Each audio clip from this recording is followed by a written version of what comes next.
Well, obviously the question has never been whether there'll be new cases of COVID-19 across Australia. The question has always been how would we respond to those cases? And we know that New South Wales has been the gold standard when it comes to contact tracing and testing, and we know that their health system has performed admirably through this crisis, which has allowed their economy to remain open. So I think it is premature for borders to be closed. I think the premiers and chief ministers should obviously monitor this situation very closely, but we should also have faith in the New South Wales health system's ability to deal with these new cases, as that has been their proven track record. So are you worried about that, economically speaking, that WA has now imposed restrictions, Queensland's doing the same, Northern Territory, Tassie as well?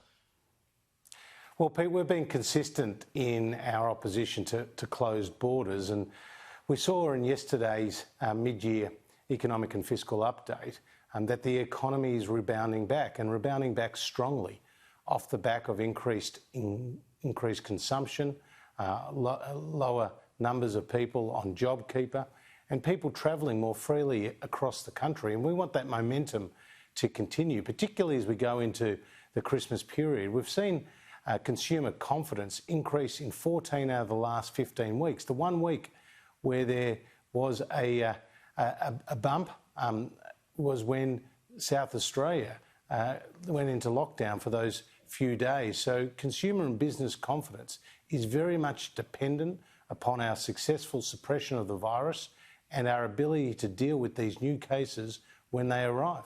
What is the economic impact going to be, though, as far as you can tell at this early stage, with WA imposing restrictions, with Queensland doing the same, and the other states as well?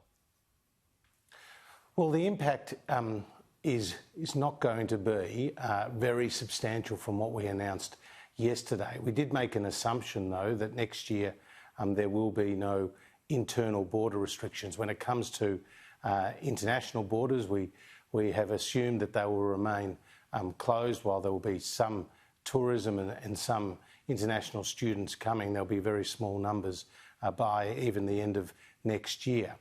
We have always worked on the assumption that there will be a vaccine to roll out by the end of next year, but we do know that Australia has made great progress, and in yesterday's update, the unemployment rate was lower, the growth rate was higher, and the budget had improved from that which was forecast at budget time just 10 weeks ago. And that is really a reflection on our ability, our success in monitoring and suppressing the virus to date. I just want to bring you back, though, to the border restrictions that are being imposed now from WA and Queensland in particular, leading up to the busy Christmas period. It's going to involve a whole lot of travel, a whole lot of cancelled Christmas plans. That will have a serious impact, will it not? Well, again, it's going to disrupt people's Christmas plans, as you say, and many people had been looking forward to a break at the end of the year. Now, states will take the decisions around the borders, but what we have made very clear is that these decisions should be made on the basis of health advice and also the ability of New South Wales to have successfully in the past, over the course of this year, suppressed the virus and put in place their contact tracing and their testing regime. I mean, just yesterday, Pete, they tested thousands of people, and they've worked very hard to try to contain these hotspots. Yeah, but I mean, the Victorian Premier, you were quite critical of, and he was basing his decisions on health advice.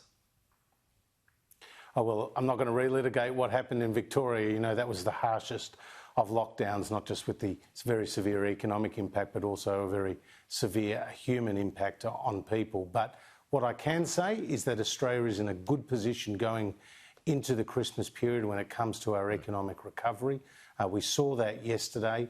We've seen very strong growth numbers over the September quarter. And in fact, the labour market just yesterday saw 90,000 new jobs being created, 84,000 of those being full-time jobs. And so we have seen real improvements in our labour market as restrictions have eased and we have suppressed the virus. But your update yesterday was dependent on no more border restrictions. So Is it already out of date? Did you go too early on that?